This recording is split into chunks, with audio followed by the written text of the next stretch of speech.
ಪ್ರೀತಿಯ ಕೇಳುಗರಿಗೆ ನಮ್ಮ ಚಾನಲ್ಗೆ ಸ್ವಾಗತ. ನೀವು ನಮ್ಮ ಚಾನಲ್ಗೆ ಹೊಸಬರಾಗಿದ್ದರೆ ದಯವಿಟ್ಟು ಸಬ್ಸ್ಕ್ರೈಬ್ ಮಾಡಿಕೊಳ್ಳಿ. ಆಗಸದಲ್ಲಿ ಹೊಂಬಣ್ಣದಿಂದ ಬೆಳಗುತ್ತಿದ್ದ ಸೂರ್ಯ ಇನ್ನೇನು ಮುಳುಗಲನು ಆಗುತ್ತಿದ್ದ. ಗಾಳಿ ಹಿತವಾಗಿ ಬೀಸುತ್ತಿತ್ತು. ಹಕ್ಕಿಗಳ ಕಲಕಲನಾದ ಒಂದು ರೀತಿಯ ಸಂಗೀತದಂತಿತ್ತು. ಪಾರ್ಕಿನಲ್ಲಿ ಕುಳಿತಿದ್ದ ವೈಶಾಲಿ ಒಂದು ರೀತಿಯ ಅಶಾಂತಿಯಿಂದ ಬಾರಿ ಬಾರಿಗೂ ಗೇಟಿನ ಕಡೆ ನೋಡುತ್ತಿದ್ದಳು. ಅವಳ ಕೈ ಮಾತ್ರ ಅವಳಿಗರಿಯದಂತೆ ಹುಲ್ಲಿನ ಗರಿಯನ್ನು ಕೀಳುತ್ತಿತ್ತು. ಅವಳ ಮನಸ್ಸಿನಲ್ಲಿ ಯಾವುದೋ ವಿಷಯದ ಭೂತ ಹೊಕ್ಕು ಕೋಲಾಹಲ ಉಂಟು ಮಾಡಿರುವುದನ್ನು ಅವಳ ಮುಖಭಾವದಿಂದಲೇ ಅರಿಯಬಹುದಾಗಿತ್ತು. ಪಾರ್ಕಿನ ಒಳಗಡೆ ಬರುವ ಗೇಟಿನ ಕಡೆಯೇ ನೋಡುತ್ತಿದ್ದ ಅವಳ ಮುಖ 100 ಕ್ಯಾಂಡಲ್ ಬಲ್ಬಿನಂತೆ ಬೆಳಗಿತು. ಒಳಗೆ ಬರುತ್ತಿರುವ ಸಂಜಯ್ನನ್ನು ಕಂಡು ಸಂಜಯ್ ಸುತ್ತಮುತ್ತಲೂ ದೃಷ್ಟಿ ಹರಿಸಿ ತನಗೆ ಪರಿಚಿತರು ಯಾರಾದರೂ ಇದ್ದಿರಬಹುದೇ ಎಂದು ನೋಡಿದ. ಯಾರೂ ಕಾಣಿಸಲಿಲ್ಲ. ತಾವು ಬಂದಾಗಲೆಲ್ಲ ಕುಳಿತುಕೊಳ್ಳುತ್ತಿದ್ದ ಸ್ಥಳದತ್ತ ನೋಡಿದ. ಅಲ್ಲಿ ವೈಶಾಲಿ ಕುಳಿತಿದ್ದನ್ನು ಕಂಡು ಅವನಿಗೆ ಸಮಾಧಾನವಾಯಿತು. ಹಲೋ ವೈಶಾಲಿ, ಏನು ಅಷ್ಟು ಅರ್ಜೆಂಟಾಗಿ ಬರಬೇಕು ಅಂತ ಫೋನ್ ಮಾಡಿದ್ದೆ? ಏನು ಸಮಾಚಾರ? ಕೂತ್ಕೊಳ್ಳಿ, ಹೇಳ್ತೀನಿ. ಅಪ್ಪ, ಈ ಹಾಳು ಸಿಟಿ ಬಸ್ಸು ಹಿಡಿದುಕೊಂಡು ಬರೋ ಹೊತ್ತಿಗೆ ಮೈಕೆ ಎಲ್ಲ ನುಜ್ಜಿ ಗುಜ್ಜಾಗುತ್ತೆ. ಸಾಕಾಯ್ತಪ್ಪ ಎಂದು ಜೇಬಿನಿಂದ ಕರ್ಚೀಫ್ ತೆಗೆದು ಒರೆಸಿಕೊಳ್ಳುತ್ತಾ ಹೇಳಿದ ಸಂಜಯ್. ಹೇಳು, ಏನು ಅಂತಹ ಅರ್ಜೆಂಟ್ ವಿಷಯ ಅಂತ ವೈಶಾಲಿ ಏನು ಮಾತನಾಡದೆ ಸುಮ್ಮನಿದ್ದಳು. ಅವಳ ಮನಸ್ಸಿನಲ್ಲಿ ಯಾವುದೋ ಹೋರಾಟ ನಡೆದಿತ್ತು. ವೈಶಾಲಿ, ಬೇಗ ಹೇಳು, ವಿಷಯ ಏನು ಅಂತ. ನಾನು ಅರ್ಜೆಂಟಾಗಿ ಎಲ್ಲಿಗೋ ಹೋಗಬೇಕಾಗಿದೆ. ನನ್ನ ಜೊತೆ ಮಾತನಾಡೋಕ್ಕಿಂತ ಅರ್ಜೆಂಟ್ ಕೆಲಸ ಯಾವುದು ಅಂತ ಕೇಳಬಹುದೇ ಸರ್? ನಾಟಕೀಯವಾಗಿ ಕೇಳಿದಳು ವೈಶಾಲಿ. ಅದರ ವಿಷಯ ಈಗ್ಯಾಕೆ? ನೀನು ಕರೆದಿದ್ದು ಯಾಕೆ ಅಂತ ಮೊದಲು ಹೇಳು. ಸರಿ, ಹೇಳೇ ಬಿಡ್ತೀನಿ. 15 ದಿನಗಳ ಹಿಂದೆ ನನ್ನನ್ನು ನೋಡೋಕೆ ಒಬ್ಬ ಹುಡುಗ ಬಂದಿದ್ದ. ಯಾವುದೋ ಒಂದು ಸರ್ಕಾರಿ ಆಫೀಸ್ನಲ್ಲಿ ಕ್ಲರ್ಕ್ ಆಗಿದ್ದನಂತೆ. 1 ಪೈಸೆ ವರದಕ್ಷಿಣೆ ವರೋಪಚಾರ ಯಾವುದೂ ಇಲ್ಲದೆ ನನ್ನನ್ನು ಮದುವೆಯಾಗೋಕೆ ಒಪ್ಪಿದ್ದಾನೆ. ಅರೆ, ಹೀಗೋ ವಿಷಯ? ಕಂಗ್ರಾಟ್ಸ್. ಇದೇನಾ ಅರ್ಜೆಂಟ್ ವಿಷಯ ಮಾತಾಡಬೇಕಾಗಿದ್ದುದು? ಎಷ್ಟಾದರೂ ಸಂತೋಷದ ಸಮಾಚಾರ ತಾನೆ. ಪಾಪ, ಇಷ್ಟೊಂದು ಸಂತೋಷವನ್ನು ಹಿಡಿದಿಟ್ಟುಕೊಂಡಿರೋಕೆ ಆಗಿಲ್ಲ. ಅದಕ್ಕೆ ನನಗೆ ಫೋನ್ ಮಾಡಿದೆ ಅಂತ ಕಾಣುತ್ತೆ ಅಲ್ವಾ? ಸಂಜಯ್, ನೀವೇನು ನನ್ನ ಅಣಕಿಸಿ ವ್ಯಂಗ್ಯವಾಗಿ ಮಾತಾಡಬೇಕಾಗಿಲ್ಲ. ನಿಮಗೆ ಗೊತ್ತಿಲ್ಲವೇ ನಾನು ಎಂತಹವಳು ಅಂತ? ಅಪ್ಪ ಅಮ್ಮನಿಗೆ ಈ ಹುಡುಗ ತುಂಬ ಇಷ್ಟವಾಗಿದ್ದಾನೆ. ಅದಕ್ಕೆ ಮದುವೆಗೆ ಒಪ್ಕೋ ಅಂತ ಬಲವಂತ ಮಾಡ್ತಿದ್ದಾರೆ.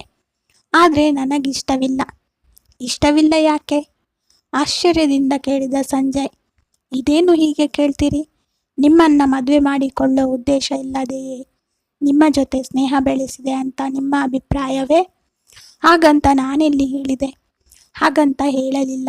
ಹಾಗೆ ಅರ್ಥ ಬರೋ ಹಾಗೆ ಮಾತಾಡಿದ್ರಿ ಅಷ್ಟೇ.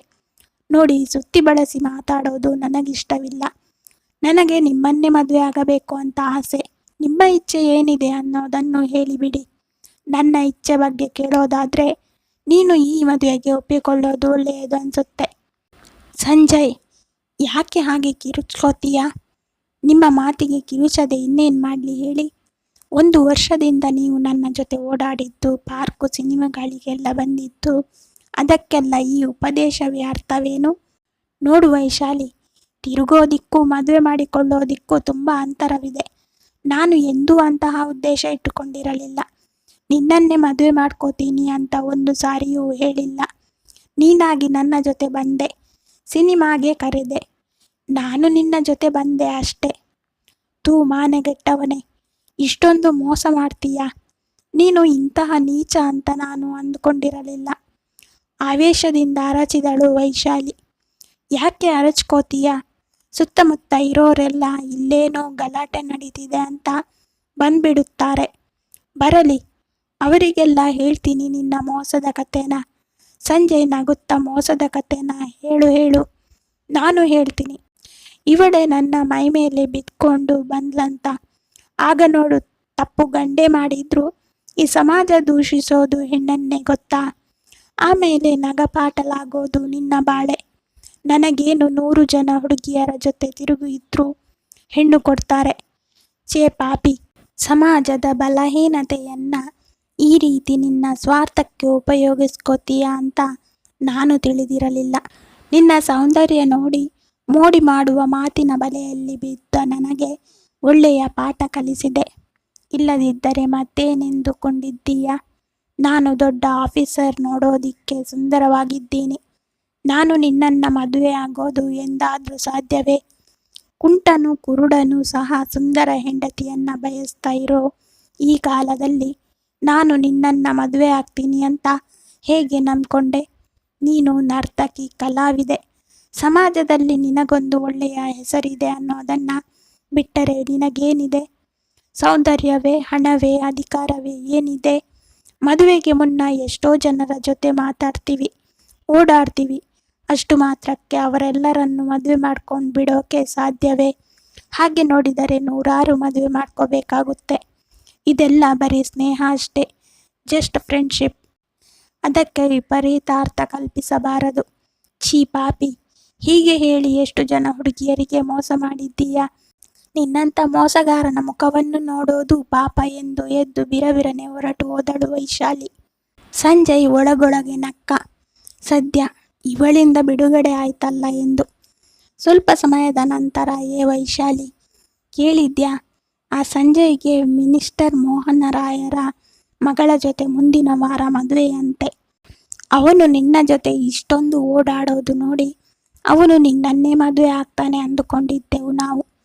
ವೈಶಾಲಿ ಆ ಮಾತಿಗೆ ಯಾವ ಪ್ರತಿಕ್ರಿಯೆಯನ್ನು ತೋರದೆ ಸುಮ್ಮನಿದ್ದಳು. ಅಯ್ಯೋ ಪಾಪ, ಇವಳು ಅವನ ಜೊತೆ ಸುತ್ತಿದ್ದು ಮದುವೆ ಮಾಡ್ಕೋತಾನೆ ಅಂತ. ಈಗ ನೋಡು, ಕೊಟ್ಟ ಕೈ. ಅವನು ದೊಡ್ಡ ಆಫೀಸರ್, ನೋಡೋಕ್ಕೂ ತುಂಬ ಸುಂದರವಾಗಿದ್ದಾನೆ. ಇವಳಿಗೋ ಹೇಳಿಕೊಳ್ಳುವಂತಹ ರೂಪ ಇಲ್ಲ. ಹೇಗೆ ತಾನೇ ಮದುವೆ ಆಗ್ತಾನೆ ಅಂತ ನಂಬ್ಕೊಂಡ್ಲು? ಅಲ್ಲ, ತಾನು ಹೆಣ್ಣು ಅನ್ನೋ ಎಚ್ಚರಿಕೆ ಇವಳಿಗಿರಬೇಡವೇ? ಬಾಳೆ ಎಲೆ ಬಂದು ಮುಳ್ಳಿನ ಮೇಲೆ ಬಿದ್ದರು, ಮುಳ್ಳೇ ಹೋಗಿ ಬಾಳೆ ಎಲೆ ಮೇಲೆ ಬಿದ್ದರು ಹರಿಯೋದು ಬಾಳೆಯ ಎಲೆಯೇ ಅನ್ನೋ ಜ್ಞಾನ ಇವಳಿಗಿರಬೇಡವೇ ಎಂದು ಕೆಲವರು ಟೀಕಿಸಿದರು. ಅಂತೂ ಯುಗ ಯುಗಗಳಿಂದ ಸ್ತ್ರೀ ಹೀಗೆ ಗಂಡಿನಿಂದ ಮೋಸ ಹೋಗ್ತಾನೆ ಇದ್ದಾಳೆ. ಇವಳ ವಿಷಯ ಬೇರೆಯವರಿಗೆ ತಿಳಿದ್ರೆ ಇವಳನ್ನ ಮದುವೆ ಆಗೋಕೆ ಯಾರು ಮುಂದೆ ಬರ್ತಾರೆ? ತನ್ನ ಕೈಯಾರೆ ಬಾಳನ್ನ ಹಾಳು ಮಾಡಿಕೊಂಡ ಹಾಗಾಯ್ತಲ್ಲ ಎಂದು ಕೆಲವರು ಸಹಾನುಭೂತಿ ತೋರಿಸಿದರು. ಆದರೆ ವೈಶಾಲಿ ಅವರ ಟೀಕೆಗಳಿಗೂ ಸಹಾನುಭೂತಿಗೂ ಅತೀತಳಾದವಳಂತೆ ನಿರ್ಲಿಪ್ತತೆಯಿಂದ ವರ್ತಿಸಿದಳು. ಸಂಜಯ್ ಮದುವೆ ಬಹಳ ವೈಭವದಿಂದ ನಡೆಯಿತು. ಮಂತ್ರಿಗಳ ಮಗಳ ಮದುವೆ ಎಂದರೇನು? ಸಾಮಾನ್ಯವಾಗಿ ಮಂತ್ರಿಗಳ ಅಳಿಯನೆಂದರೇನು? ಜುಜುಬಿಯೇ? ಸಂಜಯ್ ವೈಶಾಲಿಯನ್ನು ಮದುವೆಗೆ ಸಹ ಆಮಂತ್ರಿಸಿರಲಿಲ್ಲ. ಹಾಗೂ ಅವಳಿಗೂ ಯಾವ ರೀತಿಯೂ ಸಂಬಂಧವೂ ಇಲ್ಲದಂತೆ, ಕೊನೆಯ ಪಕ್ಷ ಪರಿಚಯವೂ ಇಲ್ಲದವನಂತೆ ನಡೆದುಕೊಂಡಿದ್ದ. ಆಗ ಕೂಡ ಕೆಲವರು ಗುಸುಗುಸು ಮಾತನಾಡಿದರು. ಈಗ ಕೂಡ ವೈಶಾಲಿ ಮೌನಿ, ನಿರ್ಲಿಪ್ತ. ಅನ್ನುವ ಆಡುವ ಬಾಯಿಗಳು ಆಡಿ ಆಡಿ ಅಂದು ಸುಮ್ಮನಾದವು. ಮಾವನ ಶಿಫಾರಸ್ಸಿನಿಂದ ಸಂಜಯ್ಗೆ ಇನ್ನೂ ಮೇಲಿನ ಹುದ್ದೆಗೆ ಬಡ್ತಿ ಬಂದು ಬೇರೆಯ ಆಫೀಸಿಗೆ ವರ್ಗವಾಯಿತು ಕೂಡ. ಶ್ರೀಮಂತಳಾದ ಪತ್ನಿಯೊಡನೆ ವೈಭವಯುತವಾದ ಜೀವನದಿಂದ ಸಂಜಯ್ಗೆ ಬಹಳ ಸಂತೋಷವಾಗಿತ್ತು. ಒಳ್ಳೆಯ ಬಂಗಲೆ, ಮನೆಯಲ್ಲಿ ಕೆಲಸಕ್ಕೆ ಆಳುಕಾಳುಗಳು, ಹೊರಗೆ ಅಡಿ ಇಟ್ಟರೆ ಸಾಕು ಓಡಾಡಲು ಕಾರು ಸಿದ್ಧವಾಗಿರುತ್ತಿತ್ತು. ಅಂದು ಪತ್ನಿ ಸಮೀರ ತನ್ನ ಗೆಳತಿಯೊಬ್ಬಳ ಮನೆಗೆ ಹೋಗಬೇಕಾದುದರಿಂದ ಸಂಜೆ ಆಫೀಸಿನ ಬಳಿಗೆ ಕಾರು ಕಳುಹಿಸುವುದಿಲ್ಲವೆಂದು ರಿಕ್ಷಾ ಹಿಡಿದು ಮನೆಗೆ ಬರಬೇಕೆಂದು ಆಫೀಸಿಗೆ ಫೋನ್ ಮಾಡಿದ್ದಳು. ಅಂತೆಯೇ ಸಂಜೆ ಆಫೀಸ್ ಮುಗಿದ ನಂತರ ರಿಕ್ಷಾ ಹಿಡಿಯಲೆಂದು ಹತ್ತಿರದ ಬಸ್ ಸ್ಟಾಪಿನಲ್ಲಿ ನಿಂತಿದ್ದ ಸಂಜಯ್. ಸ್ಟಾಪಿನಲ್ಲಿ ಸಂಜಯ್ನನ್ನು ಬಿಟ್ಟು ಇನ್ನಿಬ್ಬರು ನಿಂತಿದ್ದರು. ಬಸ್ ಸ್ಟಾಪಿನಲ್ಲಿ ನಿಂತಿದ್ದ ಸಂಜಯ್ ಯೋಚಿಸಲಾರಂಭಿಸಿದ್ದ. ಬಹುಶಃ ವೈಶಾಲಿಯನ್ನು ಮದುವೆಯಾಗಿದ್ದರೆ ಜೀವಮಾನ ಪೂರ್ತಿ ಹೀಗೆ ಬಸ್ಸಿಗೆ ಕಾಯುತ್ತಾ ನಿಂತಿರಬೇಕಾಗಿತ್ತು. ತಾನು ಸಮೀರಳನ್ನು ಮದುವೆಯಾಗಿ ಎಂತಹ ಒಳ್ಳೆಯ ಕೆಲಸ ಮಾಡಿದೆ.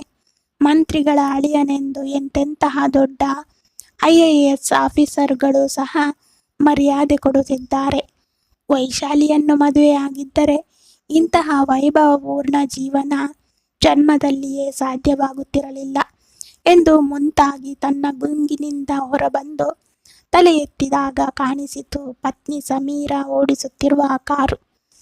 ಆದರೆ ಅವಳೆಷ್ಟು ವೇಗವಾಗಿ ಕಾರನ್ನು ನಡೆಸುತ್ತಿದ್ದಳೆಂದರೆ ಕೈ ತೋರಿಸಿ ಕಾರನ್ನು ನಿಲ್ಲಿಸಲು ಸಾಧ್ಯವಾಗಲಿಲ್ಲ ಸಂಜಯ್ಗೆ. ಎಷ್ಟು ಹೊತ್ತು ಕಾದರೂ ಒಂದು ರಿಕ್ಷಾ ಖಾಲಿ ಕಾಣಿಸಲಿಲ್ಲ. ಅದೇ ವೇಳೆಗೆ ಹಿಂದಿನಿಂದ ಬಂದ ಮಾತುಗಳು ಸಂಜಯನ ಕಿವಿಗೆ ಬಿದ್ದವು. ನೋಡಿದೆಯೇನೋ ಆ ಕಾರಲ್ಲಿ ಹೋದವಳನ್ನ? ಒಬ್ಬ ಇನ್ನೊಬ್ಬನನ್ನು ಕೇಳಿದ. ಯಾರವಳು? ಅದೇ ಆ ಮಿನಿಸ್ಟರ್ ಮೋಹನರಾಯನ ಮಗಳು ಸಮೀರಾ ಅಲ್ಲವೇನೋ? ಅಂದ್ರೆ ನಮ್ಮ ಸ್ನೇಹಿತ ವಿನೋದನ ಕಸಿನ್ ಜೊತೆ ಚಕ್ಕಂದ ಆಡಿ ಅವನ ಜೊತೆ ಊಟಿ ಕಾಶ್ಮೀರ ಅಂತೆಲ್ಲ ತಿರುಗಿ ಮದುವೆ ಮಾಡ್ಕೋತೀನಿ ಅಂತೆಲ್ಲ ಹೇಳಿ ಮದುವೆಗೆ ಮೊದಲೇ ಬಸಿರಾದ್ಲು. ಅಯ್ಯಯ್ಯೋ. ಆಮೇಲೆ ಅವರಪ್ಪನಿಗೆ ವಿಷಯ ತಿಳಿದು ಇವನು ಅವರ ಆಸ್ತಿಗೆ ತಕ್ಕವನಲ್ಲ ಅಂತಂದ್ರು. ಆಮೇಲೇನು ಅವನನ್ನ ಯಾವುದೋ ಒಂದು ಕಾರು ಆಕ್ಸಿಡೆಂಟ್ನಲ್ಲಿ ಮುಗಿಸಿಬಿಟ್ಟು ಕಳ್ಳ ಬಸಿರನ್ನು ತೆಗೆಸಿ ಕೊನೆಗೆ ಯಾವನೋ ಬಕರಾನ ಹಿಡಿದು ಮದುವೆ ಮಾಡಿದ್ರು ಅವಳಪ್ಪ. ಅವನು ದೊಡ್ಡ ಆಫೀಸರ್ ಅಂತೆ. ಕೇಳುತ್ತಿದ್ದ ಸಂಜಯ್ಗೆ ಸಹಸ್ರ ಚೇಡುಗಳು ಕುಟುಕಿದಂತೆ, ಸಹಸ್ರ ಸುತ್ತಿಗೆಗಳಿಂದ ತಲೆಯ ಮೇಲೆ ಹೊಡೆದಂತೆ ಭಾಸವಾಯಿತು. ಪಾಪ, ಆ ಬಕರಾಗೆ ಇವಳ ಹಿಂದಿನ ಚರಿತ್ರೆ ಎಲ್ಲ ಗೊತ್ತಿಲ್ಲ ಅಂತ ಕಾಣುತ್ತೆ. ಗೊತ್ತಾದ್ರೆ ಏನು ಮಾಡ್ತಾನೆ? ಹಣದ ಪ್ರಭಾವ ಆಗಿದೆ. ಎಂತಹ ಅನ್ಯಾಯಗಳನ್ನು ಮುಚ್ಚಿ ಹಾಕುತ್ತೆ ಹಣ. ಆದ್ರೂ ಇವಳನ್ನಂತೂ ಬಿಡೋ ಹಾಗಿಲ್ಲವಾ? ಅದ್ಯಾಕೆ? ಬಿಟ್ಟರೆ ಅವಳಪ್ಪ ಸುಮ್ಮನಿರ್ತಾನೇನೋ? ಹೀಗಾದ್ರೆ ಅವರಿಗೆ ಅವಮಾನ ಅಲ್ಲವೇ? ಹಿಂದಿನ ಪ್ರೇಮಿಯನ್ನ ಸಾಯಿಸಿದ ಹಾಗೆ ಇವನನ್ನು ಯಾವುದಾದ್ರೂ ಆಕ್ಸಿಡೆಂಟ್ನಲ್ಲಿ ಮುಗಿಸಿಬಿಡ್ತಾರಷ್ಟೆ. ತಿಳಿದು ಈ ವಿಷಯದ ಬಗ್ಗೆ ಏನಾದರೂ ಮಾತಾಡಿದ್ರೂ ಅವನ ಪ್ರಾಣಕ್ಕೆ ಸಂಚಕಾರ ಬರುತ್ತೆ ಅಷ್ಟೆ. ಪಾಪ, ಒಂದು ವೇಳೆ ಈ ವಿಷಯ ಆ ಬಡಪಾಯಿಗೆ ತಿಳಿದ್ರೆ ಅವನ ಮಾನಸಿಕ ಸ್ಥಿತಿಯ ಗತಿ ಏನಾಗುತ್ತೆ ಅನ್ನೋದನ್ನ ಯೋಚಿಸೋಕೆ ಭಯವಾಗುತ್ತೆ ಕಣೋ. ಅಯ್ಯೋ ಬಿಡೋ. ಇಂತಹವರ ಮನೆ ಸಂಬಂಧ ಬೆಳೆಸಬೇಕಾದ್ರೆ ಅವನು ಕಡಿಮೆ ಏನಿರೋಲ್ಲ. ಅವನು ಇವರಿಗೆ ತಕ್ಕವಾಗೇ ಇರ್ತಾನೆ. ಅವನು ಯಾವಳ ಜೊತೆ ಆದರೂ ಫ್ಲರ್ಟ್ ಮಾಡಿರ್ತಾನೆ. ಅವರು ಹಣವಂತರು, ಶ್ರೀಮಂತರು. ಅವರಿಗೇನು? ಒಂದು ನೀತಿಯೇ, ನಿಯಮವೇ, ಕಾನೂನೇ, ಶಿಕ್ಷೆಯೇ. ಹಣದ ಬಲದಿಂದ ಕಾನೂನನ್ನು ಬೇಕಾದರೂ ಕೊಂಡ್ಕೋತಾರೆ. ಸಂಜಯ್ಗೆ ಚಾಟಿಯಿಂದ ಬಾರಿಸಿದಂತಾಯಿತು ಆ ಮಾತುಗಳು. ಹೋಗ್ಲಿ ಬಿಡೋ. ಮಾಡಿದವರ ಪಾಪ ಆಡಿದವರ ಬಾಯಲ್ಲಿ ಅಂತ ದೊಡ್ಡವರ ವಿಷಯ ನಮಗ್ಯಾಕೆ? ದೊಡ್ಡವರು ಏನು ಮಾಡಿದ್ರೂ ತಪ್ಪಿಸ್ಕೋತಾರೆ. ನಮ್ಮಂತಹ ಮಧ್ಯಮ ವರ್ಗದವರಿಗೆ ತಾನೇ ತ್ರಿಶಂಕು ಸ್ವರ್ಗವಾಗೋದು. ಆಮೇಲೆ ನಮ್ಮ ಮಾತನ್ನ ಯಾರಾದ್ರೂ ಕೇಳಿಸಿಕೊಂಡ್ರೆ ನಮ್ಮ ಜೀವಗಳಿಗೆ ಸಂಚಕಾರ ಬಂದ್ರು ಬಂದಾತು. ನಡಿ ಬಸ್ ಬಂತು ಹತ್ತೋ ಎಂದು ಇಬ್ಬರು ಬಂದು ನಿಂತ ಬಸ್ಸಿಗೆ ಹತ್ತಿಯೇ ಬಿಟ್ಟರು. ಸಂಜಯ್ ದಂಗಾಗಿ ನಿಂತಿದ್ದ.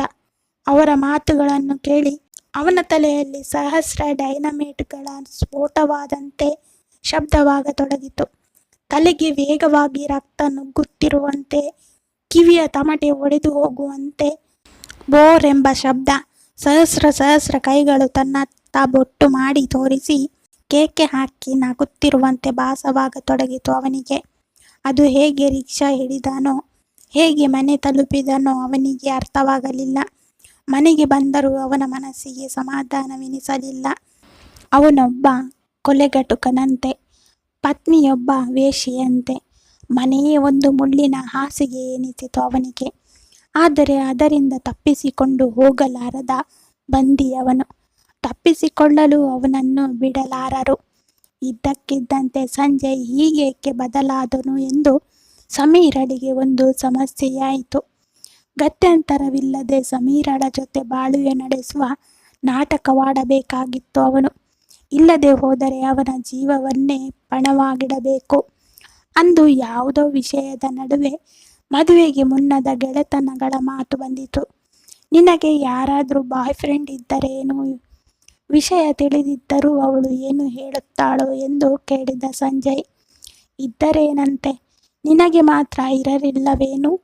ಮದುವೆಗೆ ಮುನ್ನ ಎಷ್ಟೋ ಜನ ಸ್ನೇಹಿತರು ಇರ್ತಾರೆ. ಅವರನ್ನೆಲ್ಲ ಮದುವೆ ಮಾಡ್ಕೊಳ್ಳೋದು ಸಾಧ್ಯವೇನು? ಅದೆಲ್ಲ ಒಂದು ವಯಸ್ಸು. ಅದೆಲ್ಲ ಕೇವಲ ಸ್ನೇಹ, ಜಸ್ಟ್ ಫ್ರೆಂಡ್ಶಿಪ್ ಅಷ್ಟೇ. ಸಮೀರಳ ಮಾತು ಸಹಸ್ರ ಶೂಲಗಳಿಂದ ಚುಚ್ಚಿದಂತೆ ಭಾಸವಾಗತೊಡಗಿತು ಸಂಜಯ್ಗೆ. ಮಾರನೇ ದಿನ ಯಾಕೋ ಕಾರು ಬೇಡವೆನಿಸಿ ಬಸ್ಸಿಗಾಗಿ ಕಾಯುತ್ತಾ ನಿಂತಿದ್ದಾಗ ಅಲ್ಲೇ ಎದುರಿಗಿದ್ದ ದೇವಸ್ಥಾನಕ್ಕೆ ಒಂದು ದೊಡ್ಡ ಕಾರೊಂದು ಬಂದು ನಿಂತಿತ್ತು. ಕಾರಿನಲ್ಲಿ ಒಬ್ಬಾಕೆ ಇಳಿಯುತ್ತಿದ್ದದ್ದನ್ನು ಕಂಡು ಸಂಜಯ್ ಬೆರಗಾದ. ಅವಳು ಬೇರೆ ಯಾರೂ ಅಲ್ಲ, ವೈಶಾಲಿ.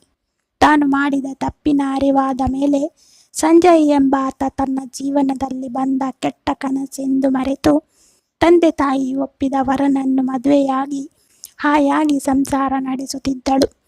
ಅಂದು ತನ್ನ ಗಂಡನ ಜೊತೆ ದೇವಸ್ಥಾನಕ್ಕೆ ಬಂದವಳನ್ನು ನೋಡಿ ಸಂಜಯ್ ಬೆರಗಾದ. ಗಂಡ ಹೆಂಡತಿ ಅನ್ಯೋನ್ಯವಾಗಿ ಇರುವುದನ್ನು ಕಂಡು ಅವನ ಮನಸ್ಸಿನಲ್ಲಿ ವಿಚಿತ್ರ ಗೊಂದಲ ಏರ್ಪಟ್ಟಿತ್ತು. ಯಾವ ಹುಡುಗಿಯನ್ನು ಕಾಲಕಸ ಮಾಡಿದೆ, ಆಕೆ ಇಂದು ಖುಷಿಯಾಗಿರುವುದನ್ನು ಕಂಡು ಅತ್ತ ಸಂತೋಷ ಪಡಲು ಆಗದೆ ಇತ್ತ ದುಃಖ ಪಡಲು ಆಗದೆ ಚಡಪಡಿಸಿದ. ಮಾಡಿದ ಕರ್ಮಕ್ಕೆ ಸಿಕ್ಕ ಪ್ರತಿಫಲ ಎಂದು ಆ ಜೋಡಿಯನ್ನು ನೋಡುತ್ತಾ ನಿಂತು ಬಿಟ್ಟ. ಧನ್ಯವಾದಗಳು. ಈ ಕತೆ ಇಷ್ಟ ಆಗಿದ್ದರೆ ಲೈಕ್ ಮಾಡಿ, ಶೇರ್ ಮಾಡಿ. ಸಬ್ಸ್ಕ್ರೈಬ್ ಮಾಡದವರು ದಯವಿಟ್ಟು ಸಬ್ಸ್ಕ್ರೈಬ್ ಮಾಡಿಕೊಳ್ಳಿ. ಧನ್ಯವಾದ.